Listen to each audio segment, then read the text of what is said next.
Misalnya dari proses naiknya air, ya dari penguapan dengan suhu tertentu naik ke atas, kemudian di atas ada proses kondensasi, ya di atas jadi butiran partikel-partikel dingin, semakin tinggi awan ke atas semakin dingin suhunya, kemudian menjadi es. Dari es itu turun ke bawah sebelum sampai ke atmosfer, ke darat, pecah lagi karena ada kehangatan suhu menjadi air. Berapa ukurannya? 0,5 mm gitu kan dari setiap datangnya. Berat masanya sampai dengan 103 kilogram per meter kubik misalnya datangnya. Kalau dia menjadi rintik-rintik berapa ketinggiannya? Kalau dia menjadi asam di situ ada apa? Ya, misalnya ada sulfur dioksida dengan nitrogen oksida berkumpul jadi satu, kapan itu terjadi? Nanti disambung lagi dengan sulfur yang ada di Gunung Merapi misalnya, dengan fosil yang terbakar naik ke atas, bagaimana turun curah hujan dan kualitasnya. Itu ada. Nanti kita akan temukan. Kalau Anda ingin cepat menghafal Quran, saya berikan satu. Jadi setiap pertemuan satu ya, gitu ya. Sepakat? Baik. Yang sekarang kita ambil tentang bagaimana mengatasi keterlambatan dalam hafalan. Pernah merasakan ini enggak? Belum saya sampaikan, bagaimana bisa pernah? Ya sudah, karena sudah tahu semuanya, saya tutup saja. Pernah merasakan ini enggak? Ya. Waktu menghafal orang lain cepat, ini kok saya satu ayat lama gitu. Ya kan? Padahal udah diulang-ulang gitu kan? Ulang. Orang lain 10 menit hafal, saya sehari belum hafal gitu. Bukan saya, ada yang belum hafal gitu kan sehari. Ada pernah begitu? Baik. Tapi yang menarik, ada yang sehari, semalam Dr. Daul punya saudaranya, itu satu hari Ali Imran hafal dalam sehari. Ada yang demikian. Kalau kita di karantina lebih dahsyat lagi. Ada dari 0, 30 hari itu bisa khatam Quran 30 juz.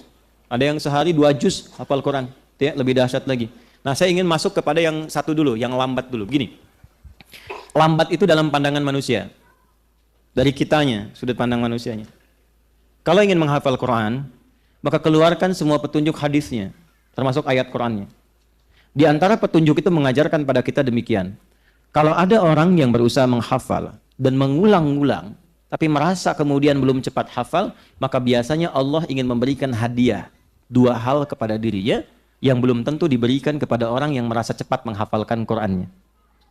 Apa 2 hadiah itu? 1,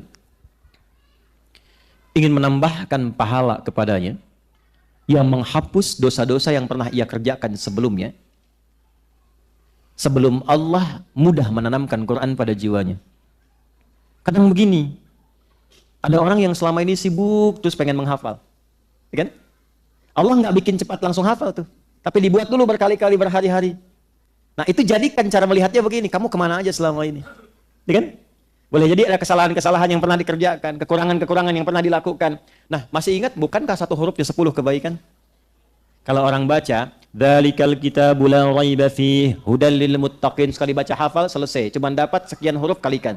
Tapi bagi Anda yang mengulang, dzalikal kitabu, dzalikal kitabu, dzalikal kitabu, berapa banyak pahalanya? La raiba fi, la raiba fi. Jadi singkatnya, kalau ada ayat yang sedang Anda hafalkan, merasa kurang cepat dihafalkan, boleh jadi bukan karena kurang cepatnya, karena inginnya Allah melimpahkan pahala dulu pada Anda sebelum memudahkan Anda menghafalnya. Jelas? Karena itu saya sarankan, sebelum menghafal Quran, niatkan pula ibadah ini di antara pahalanya untuk mengalir kepada orang tua kita.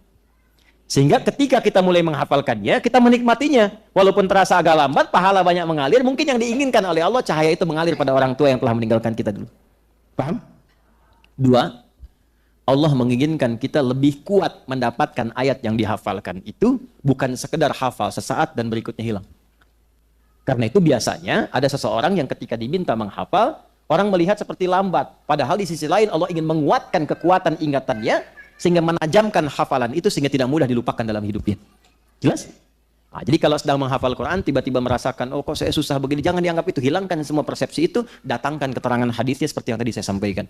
1, rasakan Allah ingin melipat gandakan pahala dulu sebelum memudahkan menghafalkannya. Dan yang kedua, Allah ingin menajamkan kekuatan ingatan di ayat yang sedang kita hafalkan itu sebelum memudahkan yang lainnya. Karena sifat ini tidak akan terjadi di semua ayat. Tidak akan terjadi. Saat menghafal Quran itu ada ayat yang mudah, gitu kan? Enak, nyaman, gampang. Tiba-tiba ada yang agak lama, tiba-tiba ada yang lama sekali. Tuh, nggak semuanya. Dan yang paling dahsyat, ada yang awalnya susah,